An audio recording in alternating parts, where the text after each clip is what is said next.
Day 55. Numbers chapter 3 and 4. These might seem like administrative chapters, lists of clans, camp positions, ages, duties. But hidden in these details are powerful truths about purpose, order, covering, maturity and redemption. Let's walk through it together. God says, "Give the Levites to Aaron and his sons. They are the Israelites who are to be given wholly to him." The Levites were not randomly assigned, they were given wholly. They belonged to God, and God entrusted them to serve under Aaron the priest. Sometimes your calling is not about leading, it's about supporting the one who leads. Not everyone was Aaron. But without the Levites, the priesthood could not function. We often celebrate platforms, we celebrate visibility. But God honors faithful support. The Levites remind us that serving behind the scenes is sacred. Being given to a work is not demotion, it is devotion. When you give yourself wholly to God's assignment, He takes responsibility for your significance.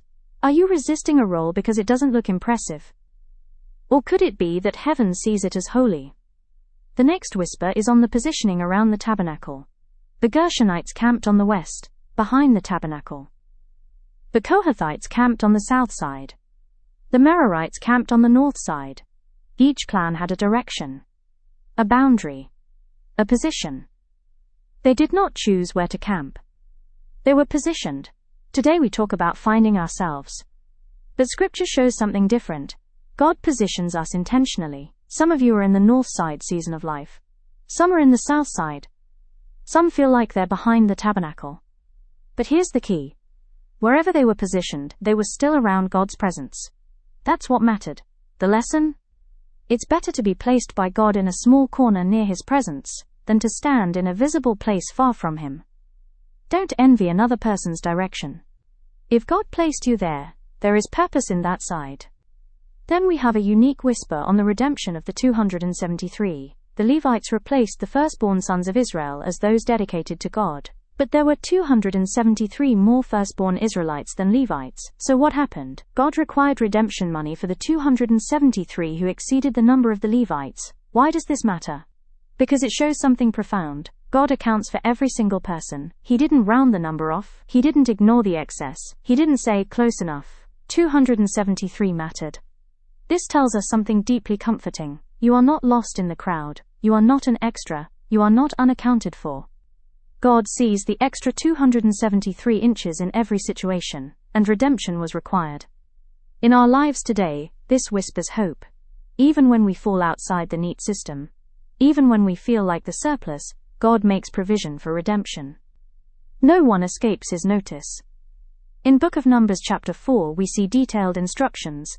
The Kohathites were to carry the sacred objects, but first the priests had to cover the holy items. They were to wrap them in a blue cloth, cover that with durable leather, and then place them on carrying frames. Notice the order, covering before carrying. Many people today want to carry spiritual responsibility without spiritual covering, but in the wilderness, no one touched holy things uncovered. The blue cloth often symbolizes heaven, divine identity. Before carrying ministry, calling, influence, leadership, you must be covered in God's presence. Before you carry something holy, let God wrap you first. If you're feeling overwhelmed in your assignment, ask yourself, have I been carrying without covering? Because what is covered by God can survive the journey. Next we learn that only men between 30 and 50 years old were counted for the work of serving and carrying the tent of meeting. Not younger. Not older. Why? Because ministry required maturity and strength. At 30, you had lived enough to understand responsibility. At 50, you had likely reached physical limits for heavy transport.